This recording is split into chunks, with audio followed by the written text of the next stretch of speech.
हित में जो प्राण गवाता वही अमर हो जाता, हो जाता।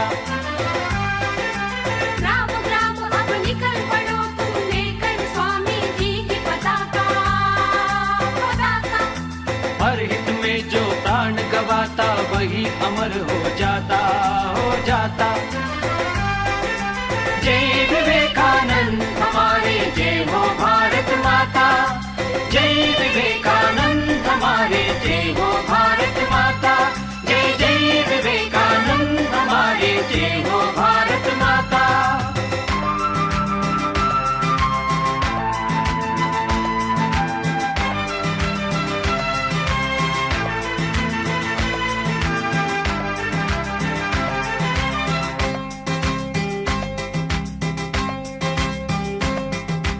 मन में साहस, बाहों में शक्ति, हृदय बसाओ भारत भक्ति। मन में साहस, बाहों में शक्ति, हृदय बसाओ भारत भक्ति। भूलो नहीं, तुम भूलो नहीं भारत वीर, भूलो नहीं, तुम भूलो नहीं भारत वीर।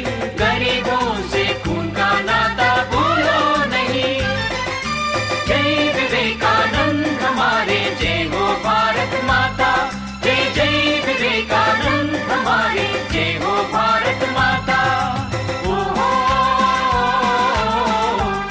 प्रति संवर्धन प्रतियोगिता के अंतर्गत आज पुरस्कार वितरण का जो कार्यक्रम है, जिसमें इंदौर से हमारे संत जी पुरस्कार वितरण के लिए पधारे हैं, तो पूरे संकुल की ओर से उनका हार्दिक अभिनंदन, स्वागत।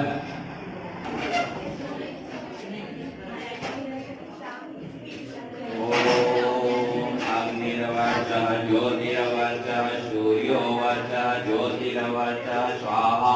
ज्योतिर्वर्चः सूर्योवर्चः ज्योतिर्वर्चः स्वाहा। ओम ज्योतिपुरुषाय नमः। आवाहयामि, स्थापयामि। या देवी सर्वभूतेषु विद्यारूपेण संस्थिता, नमस्तस्यै नमस्तस्यै नमो नमः। और जो युवाओं को और हमारी भारतीय संस्कृति को विदेशों में भी जिन्होंने स्थापित किया, स्वामी विवेकानंद जी का पूजन के साथ सभी पूजन के साथ ताली बजाएं। और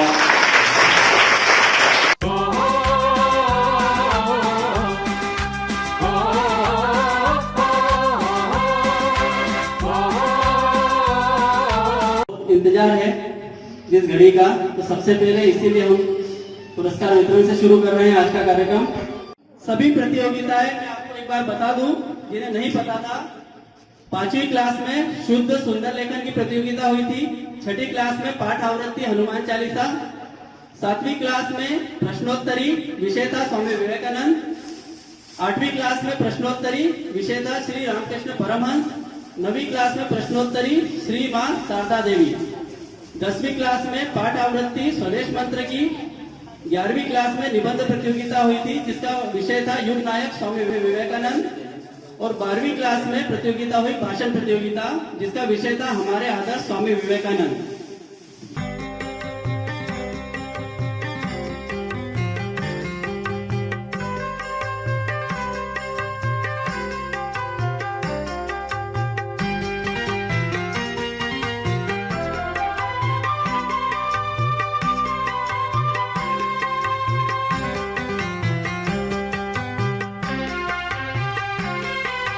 सुनो सुनो तुम युवा भाइयों, सुनो वही आवाज। सुनो सुनो तुम युवा भाइयों, सुनो वही आवाज। निर्माण करो स्वामी जी के सपनों का भारत आज। निर्माण करो स्वामी जी के सपनों का भारत आज। सुनो सुनो तुम युवा भाइयों, सुनो वही आवाज। सुनो सुनो तुम युवा भाइयों, सुनो वही आवाज।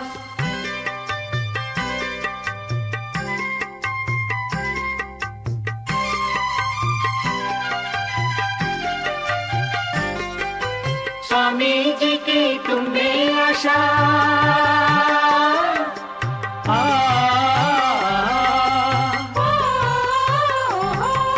स्वामी जी के तुम में।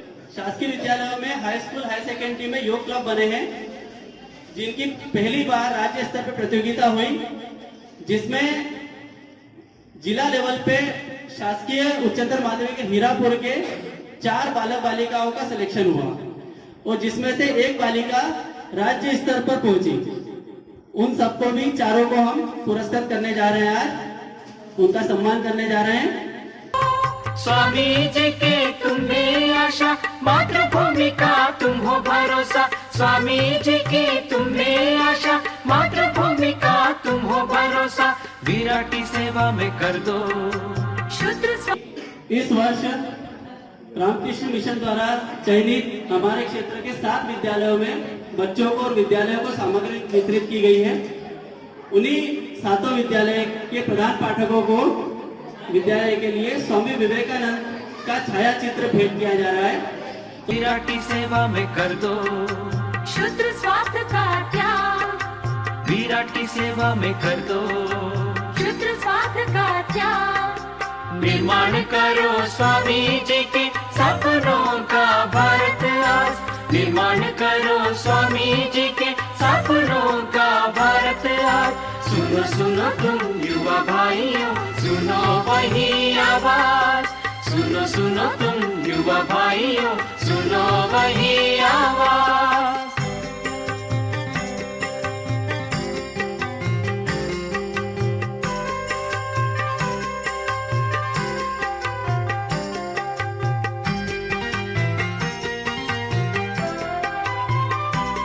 रामकृष्ण मिशन द्वारा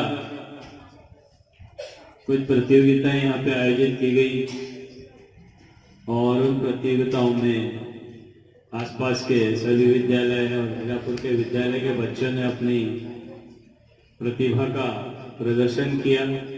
हमें बड़ा गर्व होता है, खुशी होती है कि आज हमारे इस सुदूर पिछड़े क्षेत्र में ऐसे कार्यक्रम हुए, प्रतियोगिता हुई, जिससे बच्चों को आगे बढ़कर अपनी प्रतिभा दिखाने का अवसर मिला और वास्तव में बच्चों ने अपनी प्रतिभा का प्रदर्शन किया भी और अच्छे अच्छे प्रतिभाशाली बच्चों ने पुरस्कार जीते और जिन बच्चों ने पुरस्कार नहीं भी जीते, कम से कम उनको ये पता तो चला कि बाहर किस प्रकार के कार्यक्रम होते हैं और किस प्रकार से हमें अवसर का लाभ लेना चाहिए। तो रामकृष्ण मिशन एक ऐसा कार्यक्रम है जिसमें वास्तव में सुदूर क्षेत्र में अंतिम व्यक्ति जिसको आवश्यकता है वहां तक पहुंचे हैं और लोगों की मदद की है।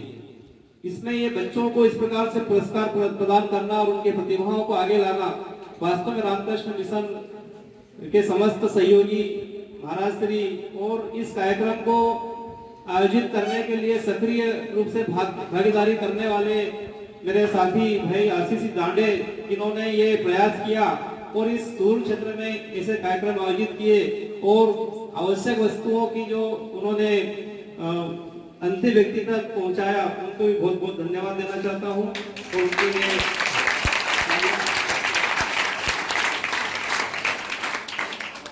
जब रामकृष्ण मिशन की स्थापना हुई थी, जब हमने 9th-10th में पढ़ा था, उस मिशन को हमने नजरअंदाज किया था, परंतु आज इस स्थिति में हम देखते हैं कि जो जिनको वास्तव में आवश्यकता है, हम जो सिटी लेवल पे ग्रामीण जो मध्यस्थ गांव हैं, नगर कस्बा है, उन लोगों को हमको व्यवस्था है, परंतु जहाँ जो खालिए हैं, जहाँ पर बिल्कुल पहुंच नहीं है, या तो नेटवर्क नहीं है, लाइट नहीं है, बिजली नहीं है, सड़क नहीं है, उन बच्चों को जब हम इस प्रतियोगिता में शामिल होकर हम अपन अनुभव करवाते हैं, तो इस संस्था का मैं बहुत आभारी हूँ।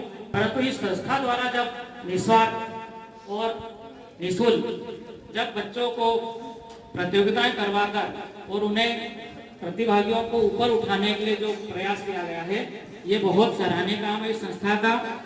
उसके बाद जो 7 शालाओं में सामग्री वितरण हुई है, उसमें बहुत अच्छी व्यवस्था है, डेस्क है, बोर्ड मिले हैं संस्था द्वारा, इसके लिए बहुत आभारी हूँ मैं संस्था का। ओम नमः श्री अतिराजाय विवेकानंद सच्चित् सुख स्वरूपाय स्वामिने तापहारिणे सर्वे भवन्तु सुखिनः सर्वे सन्तु निरामय सर्वे भद्राणि पश्यन्तु मा कश्चित् दुःखभाग् भवेत्। सभी सभा में उपस्थित आदरणीय परम आदरणीय शिक्षकगण, मुझे ऐसा लगता है कि किसी राष्ट्र के निर्माण में शिक्षक की भूमिका सर्वोपरि है। यदि हमारे देश में शिक्षक अच्छे रहेंगे तो मुझे ऐसा लगता है कि हमारा देश उन्नति करेगा, इसको कोई नहीं रोक सकता। जिस भी देश में अच्छे शिक्षक हैं वो देश उन्नति करता ही है। एक बार किसी ने डॉक्टर अब्दुल कलाम को पूछा था, रिटायर होने के बाद राष्ट्रपति का पद आपको मिला है, इसके बाद आप क्या बनना चाहते हैं? तो उन्होंने कहा मैं शिक्षक बनना चाहता हूँ। और सभा में उपस्थित सभी प्रिय बच्चे, छात्र छात्राएं, सभी को मेरा नमस्कार, अभिनंदन। तो जैसा कि मैं कह रहा हूं कि एक राष्ट्र को ऊपर उठाने के लिए एक शिक्षक की विशेष भूमिका। शिक्षक खाली शिक्षा नहीं देता है, शिक्षा के साथ साथ एक विद्यार्थी का चरित्र निर्माण भी करता है। और चरित्र निर्माण कौन सा शिक्षक करेगा? जिसका अपना चरित्र उत्कृष्ट हो। आग से आग जलती है, आग ही ना हो तो आग नहीं जल सकती। तो इसलिए मुझे ऐसा लगा यहाँ आने के बाद, इन शिक्षकों की बात सुनने के बाद, कि ये बहुत ही अच्छे शिक्षक हैं यहाँ के, जो पुराने हैं, रिटायर हो गए, चौहान साहब इत्यादि सब, और जो अभी वर्तमान में हैं। और यहाँ तो मैं पहली बार आया हूँ, पहली बार में एक इतना अच्छा इम्प्रेशन मेरे मन पे आया कि सचमुच में जो यहाँ के शिक्षक हैं वो एक प्रयास, सच्चा प्रयास कर रहे हैं कि इन बच्चों का भविष्य कैसे उज्जवल हो। और मैं आश्वासन देता हूँ कि रामकृष्ण मिशन आगे भी इसी प्रकार बच्चों के उत्थान के लिए सहयोग करता रहेगा, क्योंकि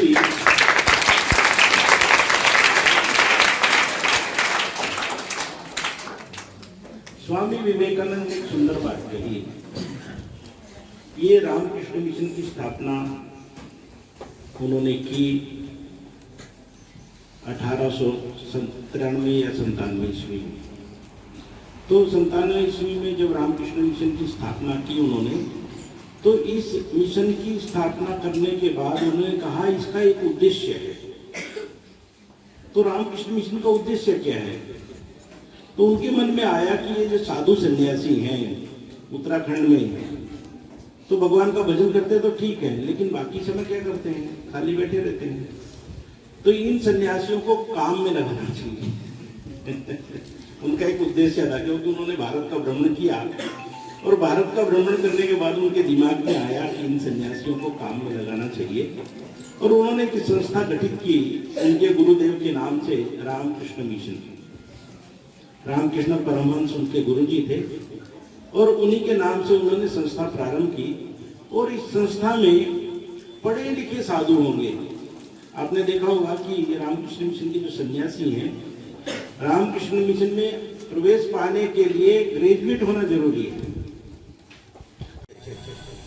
कि अपनी मुक्ति, मनुष्य जीवन का उद्देश्य क्या है? कि मुक्त हो जाना, ईश्वर प्राप्ति कर लेना।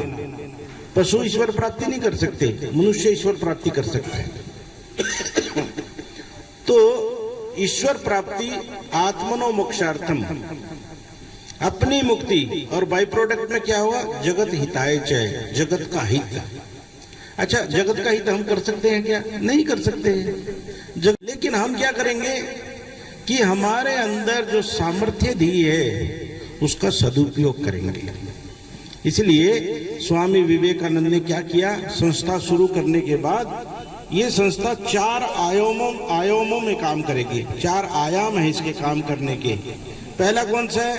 आध्यात्मिक ज्ञान का प्रचार प्रसार करेगी। हम उपनिषद पढ़ते हैं, पढ़ाते हैं, गीता पढ़ते हैं, पढ़ाते हैं, रामकृष्ण विवेकानंद भावधारा के जो साहित्य है उसको पढ़ते हैं, बच्चों में जैसे अभी कंपटीशन हुए इनको पढ़ाने के लिए प्रेरित करते हैं। और इस प्रकार क्या है, धीरे धीरे इनका चरित्र गठन होता है उससे पढ़ने से, कि जीवन क्या है, जीवन का उद्देश्य क्या है, सब बातें पता चलती है। दूसरा है कि हम शिक्षा के क्षेत्र में काम करते हैं। जहां मैं रहता हूं इंदौर में, वहां बहुत बड़ा स्कूल है, 1400 बच्चों का स्कूल है इंदौर में, 1400 बच्चों का स्कूल है, इंग्लिश मीडियम स्कूल, बहुत अच्छा रिजल्ट आता है और गरीब बच्चे पढ़ते हैं उसमें भी। तीसरी बात है कि हम चिकित्सा के क्षेत्र में काम करते हैं। जो लोग गरीब हैं, बीमार रहते हैं, उनकी चिकित्सा नहीं हो पाती, तो रामकृष्ण मिशन वो भी काम करता है। तो इंदौर आश्रम में भी फिजियोथेरेपी है, पूरे रामकृष्ण मिशन में बहुत सारे हॉस्पिटल हैं। और चौथा है कि जहां नेचुरल कैलामिटीज माने शीतकाल आ गया तो कंबल वितरण करो, कहीं बाढ़ आ गई, भूकंप आ गई, उस तरह का जो भी सहायता कर सकते हैं हम इस तरह से सहायता करते हैं। लेकिन सर्वोपरि स्वामी विवेकानंद जो कहते थे, उनका कहना था शिक्षा दान, इसलिए हमारा ज्यादा फोकस शिक्षा के ऊपर है। तो शिक्षा दान से क्या होगा कि यदि किसी आदमी को उन्नत करना है तो उसको शिक्षा दे के उन्नत करो।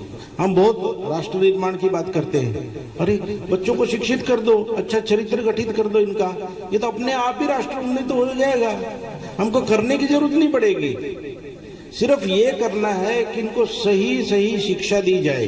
ये लोग, ये बच्चे जो दूर अंचल में रहते हैं, इनको ठीक शिक्षा दे दें तो धीरे धीरे आप देखेंगे कि यही बच्चे राष्ट्र निर्माण में बड़े भागीदारी हो जाएंगे।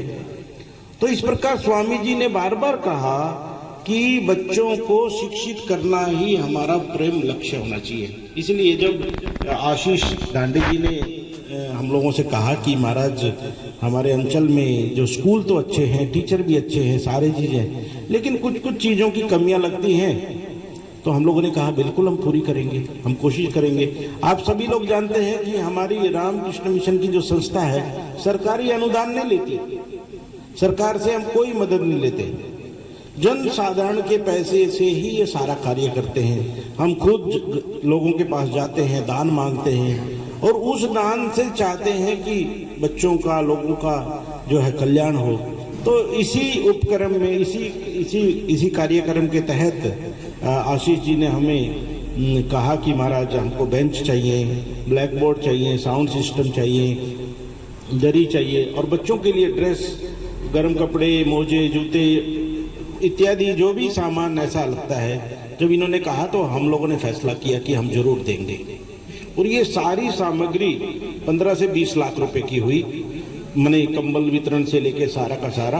और इस तरह से हमने और भी किया है, मैंने यहाँ तो किया ही है, दूसरे जगह भी किया है, दूसरी जगह इस तरह का नहीं किया, लेकिन वहाँ कपड़े वितरण किए और उस तरह के सामान वितरण किए। और इसी तरह का हम आश्रम में भी चलाते हैं। ऐसा नहीं, यहाँ पे शाम को 4 बजे से 6 बजे तक के 6 साल की उम्र से लेके 12 साल की उम्र तक के बच्चे आते हैं हमारे पास।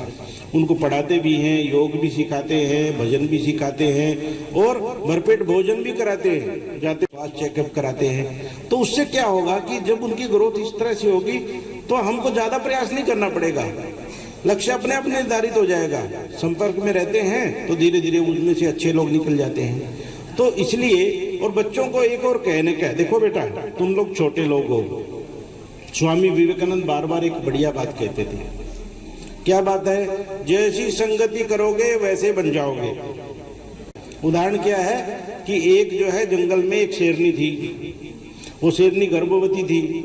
अचानक देखा उन्होंने भेड़ का एक बहुत बड़ा झुंड वहां से गुजर रहा है, तो शेरनी ने क्या किया, उसके ऊपर अटैक किया, भेड़ के झुंड के ऊपर। और उसी टाइम उसको क्या हुआ, छोटा एक बच्चा हो गया, बच्चे ने जन्म ले लिया। बच्चे ने जन्म लिया तो शेरनी डर के मारे भाग गई वहां से। और वो छोटा जो बच्चा था ना शेरनी का, वो किनके पास रह गया, भेड़ के पास रह गया सब। और भेड़ लोगों ने देखा इतना छोटा बच्चा है तो उसको पाला पोसा बड़ा कर दिया। अब ये जो शेर का बच्चा है, शेरनी का बच्चा है, ये शेरनी का बच्चा है, लेकिन उसका शरीर किसका है? शेरनी का ही है, शेर का ही है। तो वो धीरे धीरे धीरे धीरे धीरे बड़ा शेर हो रहा है। लेकिन भेड़ लोगों में रहता है तो इसलिए मांस खाता नहीं, घास खाता है। और आवाज कैसी निकालता है? मैं आवाज निकालता है ना, भेड़ लोगों जैसा, क्योंकि भेड़ लोगों के साथ ही रहता है। तो आवाज भी वैसी निकालता है, घास भी खाता है, लेकिन शरीर कैसा है? शेर जैसा शरीर। अब ये बड़ा हो रहा है। एक बार क्या हुआ, एक बब्बर शेर आ गया वहां पे। उसने देखा ये क्या, कौन सा चमत्कार हो रहा है? भेड़ लोगों के बीच में इतना बड़ा शेर घूम रहा है, उनको खा भी नहीं रहा है। और जब उन्होंने सोचा कि अरे ये क्या चमत्कार है, ये तो मूर्ख आदमी है, ये तो शेर है, भेड़ों में कैसे ये बड़ा हो रहा है? तो उसने कोशिश की, इसको पकड़ने की कोशिश करते। तो उसको पकड़ा, जैसे उसको पकड़ने गए और वो भाग रहा है भेड़ की तरह और चिल्ला रहा है मैं। अरे ये क्या हो रहा है तुमको, तुम शेर हो? बोले नहीं मैं भेड़ हूं। जैसे भी वो कहता है कि तुम शेर हो, मेरे जैसे हो, बोले नहीं आप लगे, आपसे तो मुझे बहुत डर लगता है, आप तो मैं तो भेड़ हूं। अब कितना भी कोशिश करे, कैसा भी करे, लेकिन ये अपने को शेर मानता नहीं।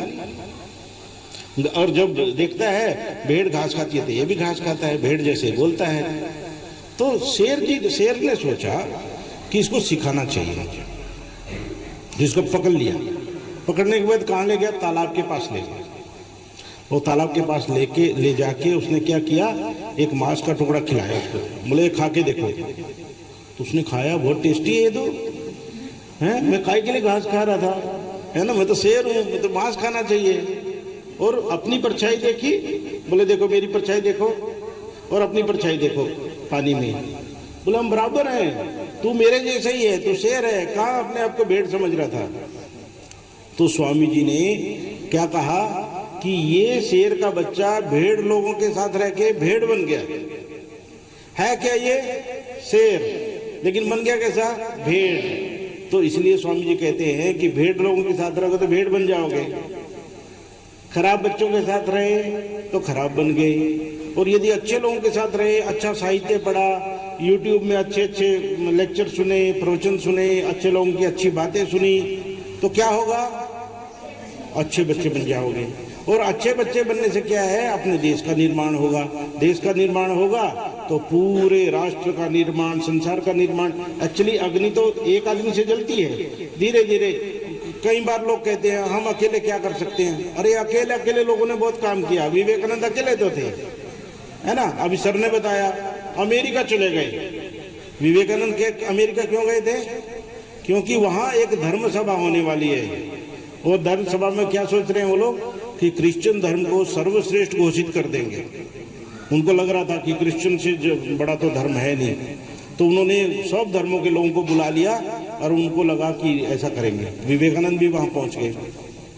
विवेकानंद को कहा भाषण दो। पहले तो थोड़े डर गए क्योंकि इतनी बड़ी सभा में 7000 लोग बैठे थे। बोले कैसे भाषण करें। उसके बाद खड़े हुए, माँ सरस्वती को पहले याद किया है। बुद्धि की देवी क्यों ना, ज्ञान की देवी माँ सरस्वती। माँ सरस्वती को याद किया और याद करने के बाद पहला शब्द बोला, sisters and brothers of America, है ना, अमेरिका वासी भाइयों और बहनों। जैसे ही बोला 7000 लोग खड़े हो गए, ताली बजाने लगे।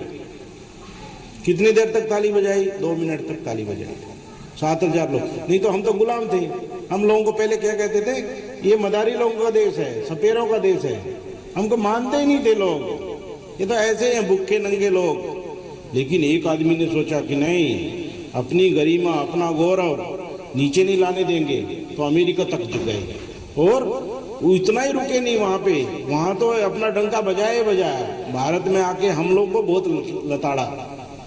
बोले तुम लोग क्या भेड़ बने बैठे हो, सभी तुम लोग शेर हो, काम करो देश के लिए, है ना, अपने भाइयों के लिए। वो बोलते हैं, उन्होंने बहुत सुंदर बात कही।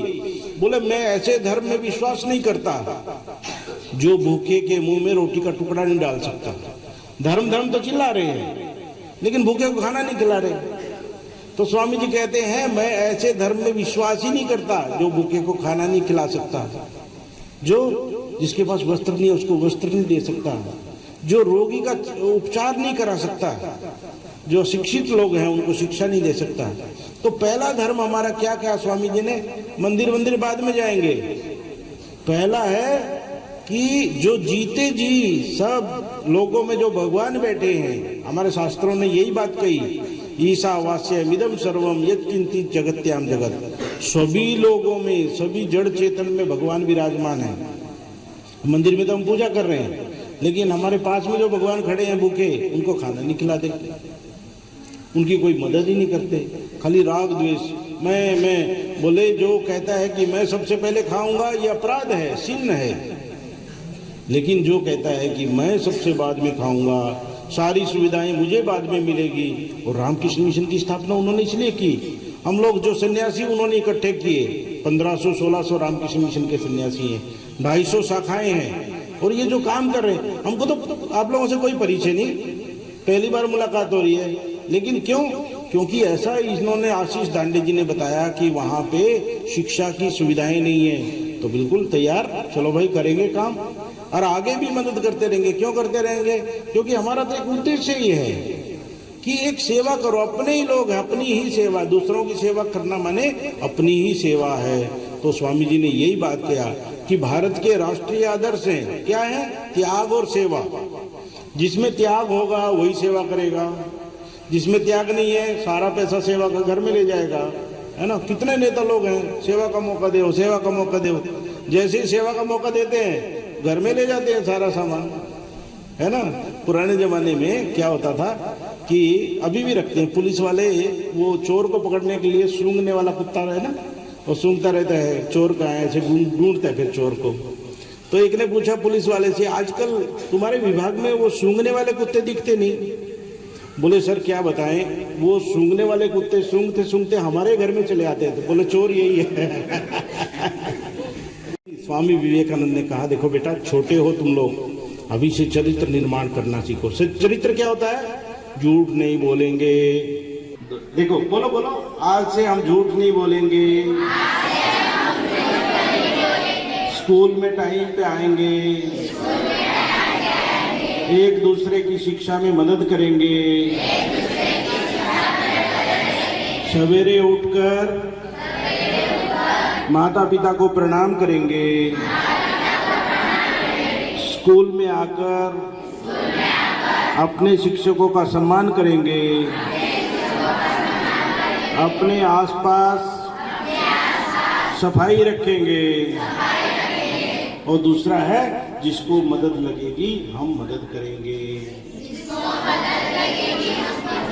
सोचना नहीं, कुछ कभी सोचना नहीं कि ये छोटा है बड़ा है, ऊंची जाति का है नीची जाति का, सबको जिसको जरूरत पड़ेगी पैसे से नहीं, ऐसे ही मदद बहुत हो जाती है। मान लो हम 5वीं क्लास में हैं, दूसरे वाले को पढ़ा सकते हैं, है ना। जो हमको आता है तो दूसरों को सिखा सकते हैं। ऐसी मदद करते करते स्वामी जी कहते हैं अनसेल्फिशनेस इज मोर पेइंग। ये जो निस्वार्थता है, पवित्रता है, ये ज्यादा फलदायी है। पेशेंस खाली होना चाहिए हमारे अंदर। ऐसा किसी के जीवन में ऐसी कमी नहीं आई जिन्होंने दूसरों की सेवा की, वो कभी भी ऐसा नहीं रहा कि उसको कोई अभाव हुआ हो। त्यागी तो लोग जो हैं ज्यादा मिलता है उन लोगों को। तो आप कल्पना करके देखो, दुनिया में जितने लोग त्यागी हुए उनका तो ज्यादा सम्मान हुआ। विवेकानंद ने त्याग किया, आज 125 साल के बाद भी हम उनको पूजा करते हैं। तो इसलिए हमको कोशिश करनी चाहिए कि हम अच्छे साहित्य पढ़ेंगे, अच्छे महापुरुषों की जीवनी पढ़ेंगे और उस तरह का जीवन गठित करेंगे। मैं भी आशीष के माध्यम से कुछ पुस्तकें भेज दूंगा सब स्कूलों में, और वो पुस्तकें पढ़ना तुम, विवेकानंद की, रामकृष्ण देव की। हमको किसी को धर्म में परिवर्तित नहीं करना है, जीवन गठित करना है। हमारा कोई उद्देश्य नहीं कि रामकृष्ण को माने या ना माने, विवेकानंद को माने नहीं माने, ये कोई हमारा उद्देश्य नहीं है। हमारा सिर्फ एक ही उद्देश्य है कि हमारे देश के नागरिक, ये बच्चे अच्छे नागरिक बन जाएं। इन्हीं शब्दों के साथ मैं धन्यवाद देता हूं, और धन्यवाद विशेषकर ये टीचर लोगों को मैं धन्यवाद देना चाहूँगा, क्योंकि उन्होंने हमारी इस कार्य में मदद की, और मुझे ऐसी आशा है कि भविष्य में भी आप लोग हमारी मदद करते रहेंगे। और इस प्रकार के कार्यक्रम, संस्कृति संवर्धन जैसे कार्यक्रम साल में 1 बार 2 बार और ज़्यादा से ज़्यादा स्कूलों में भी किए जाएं तो बहुत अच्छी बात है, बच्चों का चरित्र निर्माण होगा। इन्हीं शब्दों के साथ मैं पुनः अपनी वाणी को विराम देते हुए धन्यवाद देता हूँ। युवाओं के प्रेरणा स्रोत हमारे स्वामी विवेकानंद जी को भी नमन। आदरणीय मंच, सम्मानित शिक्षक शिक्षिकाएं और प्यारे बच्चों, स्वामी विवेकानंद जी ने के एक जो वाक्य है वो बहुत ज्यादा प्रभावित करता है मुझे। उन्होंने कहा है कि मैं उस प्रभु का सेवक हूँ, मैं उस प्रभु का सेवक हूँ जिसे अज्ञानी लोग मनुष्य कहते हैं। आज के कार्यक्रम को सफल बनाने के लिए रामकृष्ण मिशन की ओर से जो प्रयास किए जा रहे हैं, जो प्रयास किए गए बड़े सराहनीय हैं। जिन बच्चों को आवश्यकता थी वास्तव में उनके तक सामग्री पहुंची है। आगे भी इस प्रकार की सामग्री जरूरतमंद बच्चों के तक पहुंचती रहे, इस प्रकार का कार्यक्रम चलता रहे। इस कार्यक्रम को सफल बनाने के लिए आदरणीय धांडे जी, हमारे महात्मा जी और सभी शिक्षक साथियों का बहुत बहुत आभार। ओम शांति शांति शांति। हरि ओम तत्सत। श्री राम कृष्णार्पणमस्तु।